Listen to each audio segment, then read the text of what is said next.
Realmente tendemos también a convocar a gente que piensa diferente a nosotros. Vamos a presentar al colega, al amigo César López, con el cual hemos tenido discusiones muy interesantes, muy picantes, en las redes sociales, también en radio y es más, tuvimos la posibilidad de trabajar en la misma radio. Él estaba a la tarde, yo estaba en Radio Gualamba por la mañana. Y siempre había un chicaneo permanente que era muy interesante, pero con mucho respeto también. César, buen día, ¿cómo te va? ¿Tanto tiempo? ¿Qué tal, Roberto? Un gusto enorme poder saludarte en esta mañana de sábado. No, igualmente, César, igualmente. Sorprendido por esa convocatoria. No, bueno, pero vos sabés que a mí me gusta debatir, César, y me gusta siempre tener miradas que sean opuestas a la mía. Yo no sé si este será el caso, pero me gustaría y siempre me gustó esa idea de encarar una perspectiva diferente, porque es muy cómodo, ¿viste, César? Hablar con el que vos coincidís todo, hablar con el que compartís ideológicamente, profesionalmente todo, es casi una comodidad que yo veo bastante seguido en los medios locales, en donde generalmente se convoca gente que piensa como uno, o que le va a generar cierto confort. No sé si vos ves eso. Yo veo bastante eso. En nuestro caso, nuestra carrera, como bien señalabas, en Gualamba, siempre yo te escuché en tus programas porque justamente pensaba totalmente opuesto a lo que yo podría pensar. Claro. Prefería escuchar la voz distinta, claro, y no la voz coincidente con uno mismo, porque no solo por una cuestión de enfoque crítico, porque lo que te permite pensar es justamente escuchar variantes desde el otro lado, sino también porque escuchar a una persona que habla lo mismo, que piensa lo mismo, se transforma a bastante aburrido, ¿no? Confortablemente aburrido. Claro, de alguna forma, ¿no? Claro, mucha comodidad, ¿no? Y justamente nosotros, César, tratamos de salir de ese lugar de comodidad y hablar con personajes que piensan diferente o que pueden aportar algo distinto a lo que nosotros expresamos. Y en relación a esto, ¿cómo ves la provincia? ¿Cómo ves la gestión de Capitanich, César? Bueno, es una pregunta compleja y bastante amplia. Es muy difícil establecer una respuesta unívoca que diga la veo perfecta o la veo totalmente imperfecta, ¿no? Es una provincia que viene con datos muy preocupantes en lo social, en lo que tiene que ver con la pobreza, con el tema de desigualdad, con exclusión social, bastante prolongada en el tiempo. Es un tema estructural y en ese marco uno debe evaluar a los gobiernos. Capitanich definitivamente no terminó de resolver los problemas de pobreza, de desigualdad y de inclusión social. Estamos dentro de un contexto negativo y dentro de ese contexto negativo Capitanich es el mejor y el que mejor maniobra, ¿no? Por eso es muy difícil responder cómo uno ve a la provincia.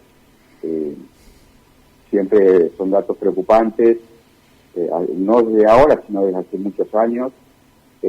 A nuestra provincia le falta y le sigue faltando una inversión en capital social básico, en infraestructura. Capitanich hizo un montón de eso hay que reconocer. Yo creo que no hay otro gobernador que pudo haber hecho lo que hizo Capitanich en estos años de gobierno en la provincia del Chaco en materia de infraestructura social. Llamémosle pavimento urbano, llamémosle escuelas, centros integradores comunitarios, rutas. Vos creo que conocés La Escondida, sobre esa parte. Sí, por supuesto. Es prácticamente un pueblo. Faltó la ruta que llega a Trevileta, ¿no es cierto? Claro, sí. Por La Escondida. Esos son datos que no se ven acá, pero que a la producción del interior y a toda la gente que trabaja por esa zona es una inversión fuerte en capital social básico, ¿no? Escuelas, sin que hablar. Lamentablemente todo eso son inversiones necesarias, pero que no alcanzaron a ser suficientes para uno poder festejar una reducción de pobreza o poder festejar una mayor inclusión social, ¿no? Ahora también es una lucha permanente. Claro, vos sabés que, César, hay distintas miradas que, por ejemplo, cuestionan esa inclinación que tiene Capitanich por la obra pública y dicen, mirá, acá se desatiende la parte humana y se prioriza la parte de las obras. Habrás escuchado ese tipo de críticas en donde, por ejemplo, bueno, hay porcentajes, indicadores que vos lo marcabas en cuanto a lo social que son preocupantes. Por ejemplo, otra vez marcó que el Gran Resistencia es uno de los conglomerados con mayor índice de pobreza a nivel nacional, y uno a partir de ahí dice, bueno, ¿no será que la principal prioridad de la provincia debe ser ahora esta cuestión social y no tanto el tema de las obras? Es un interrogante que queda flotando a partir de ciertos sectores que plantean esto. Bueno, es una mirada interesante, pero te pongo el ejemplo de la ruta hasta que va a Tres Viletas. Si esta ruta hubiese llegado hace 20 años, 30 años, mucha gente del interior no se hubiese venido al conglomerado de Gran Resistencia. Porque hay un fenómeno también que es mundial, que tiene que ver con las poblaciones rurales yendo a las ciudades.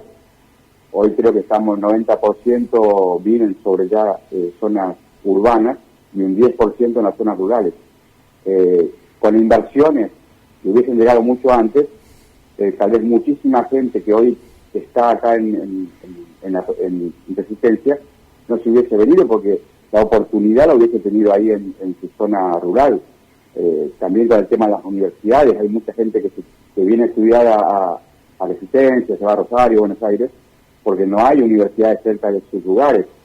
Y ahí vemos, por ejemplo, el tema de la UNCAU, maltratada desde el punto de vista mediático, que ha sido también un faro que permite generar, digamos, la contención de la juventud en esos lugares, dentro de ese fenómeno mundial que se da desde la gente de pocas zonas urbanas.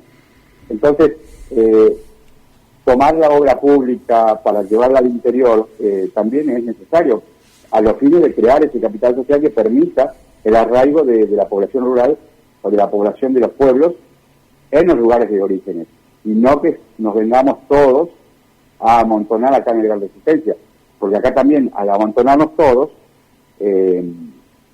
nos instalamos arriba de lagunas, matamos las lagunas, generamos muchos problemas por la superpoblación que se genera, ¿no? Cuando hubiese sido distinto si la inversión en infraestructura hubiese llegado mucho antes, o si hubiese dado como se dio en los años 80, más o menos. Claro, ahora, César, en el campo de la estructura de gobierno del gobernador Capitanich, ¿qué mirada tenés en cuanto a la conformación, en cuanto... porque también uno recorriendo los distintos lugares te dicen, mirá, por ahí el gobierno de Capitanich se compone por muchos que no son del palo bien peronista. Incluso esto dicho por ciertos sectores del propio peronismo. ¿Compartís o pensás que Capitanich por ahí ha optado por especialistas más allá de su pertenencia partidaria?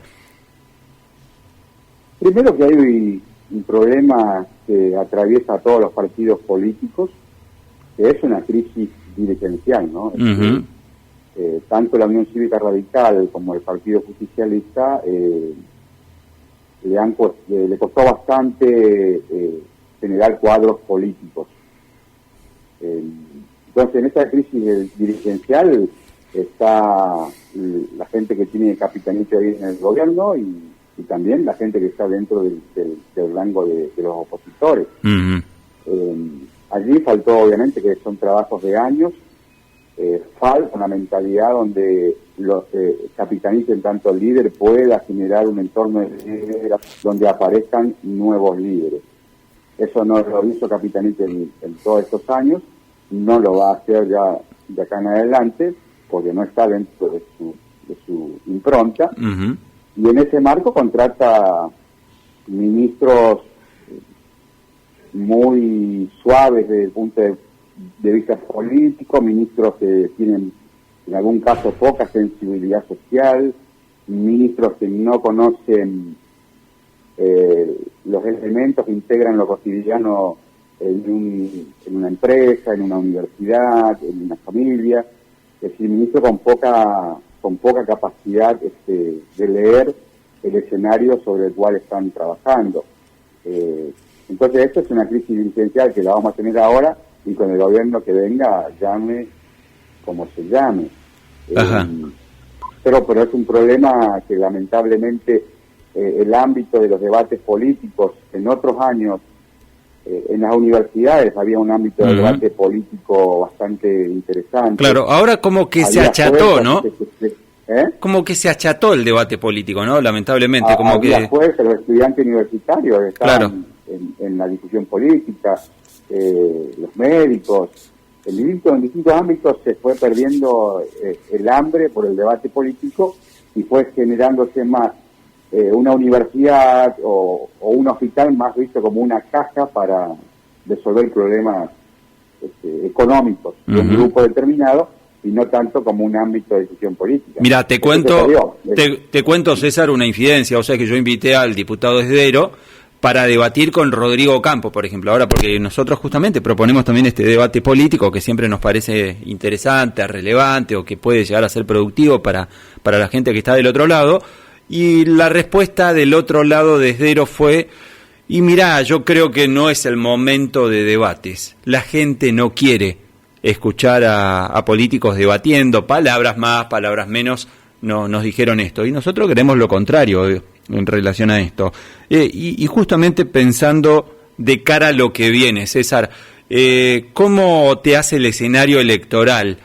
Precisamente hablando de Esdero, que ya le propuso al aire, en una situación muy curiosa, al propio Gustavo Olivelo, cuando lo estaba entrevistando, le propuso ser el ministro de Seguridad en el caso de que Esdero llegara a ser gobernador. ¿Cómo te hace el escenario de donde Juan Carlos Polini parece ser el candidato de Convergencia, el candidato del rosismo dentro de Juntos por el Cambio, del radicalismo? Y si ves a Capitanich como candidato a gobernador o como precandidato a presidente, ¿por qué no? ¿Qué estás observando de cara a lo que viene, César? Bueno, es difícil. Primero, la oferta de Esdero a Olivelo me parece algo razonable dentro del esquema de pensamiento que tiene Esdero, y que es un aprovechamiento de los momentos. Nosotros, por ejemplo, en el 2015 observamos que se va Mauricio Macri, 2019, perdón, se va Mauricio Macri y queda una estampa de mano dura con Patricia Bullrich, como una imagen que supuestamente la sociedad reclama, mano dura. Desde el año 2021 queda como un emergente de Milei con su canción de libertad, libertario, ¿no? Claro. Y ya Patricia Bullrich queda en un segundo plano. Esto marca cierta pendularidad en el pensamiento de cierta sociedad sobre lo que va apareciendo, que cuando hay problemas como los que tenemos, que son inflación y demás, por lo general se trata de identificar un actor de la oposición que te caiga bien. Bueno, fue Patricia Bullrich en el 2019, lo está haciendo ahora Milei en estos años aquí en Argentina, y en ese marco Esdero responde a eso, ¿no? Es una respuesta de agenda. Y nosotros tenemos, como fue anteayer, 3.000 personas o 2.000 personas en la rotonda de la Ruta 11 y Ruta 16 cortando el tránsito durante 2 o 3 horas. Es obviamente que cualquier ciudadano que transita siente agobio por esa manifestación, por ese corte. Y allí el opositor, digamos, en este caso Esdero, toma ese tipo de agotamiento de la ciudadanía con las manifestaciones sociales y dice, bueno, Olivelo está visto como algo para confrontar a las manifestaciones sociales, como el remedio, como la solución. Claro. Y en ese marco lo convoca. Es una mirada muy cortoplacista, no es un proyecto político, sino es un proyecto más de agenda mediática que otra cosa, ¿no? Bien, César. Seguramente, lo mismo con Bachelet, ¿no? Que también con la misma canción de la mano dura llegó a estar instalado en algún momento de manera interesante para ser gobernador. Eso tenemos que tomarlo como algo normal dentro de un esquema de crisis dirigencial, en tanto la mentalidad está acotada a corto plazo a lo que surge en la televisión, respondo a esto y nada más. ¿Y no te llama la atención en este aspecto que, por ejemplo, gran parte de la sociedad se indigne más con un corte de ruta, con un corte de calle, y no se indigna, por ejemplo, que Chaco tenga más del 50% de pobreza en el Gran Resistencia? Sí, se llama la atención, pero la sociedad de repente... cuando le altera la posibilidad de transitar libremente en el centro casi todos los días, ¿no? Es natural que presente cierto agotamiento.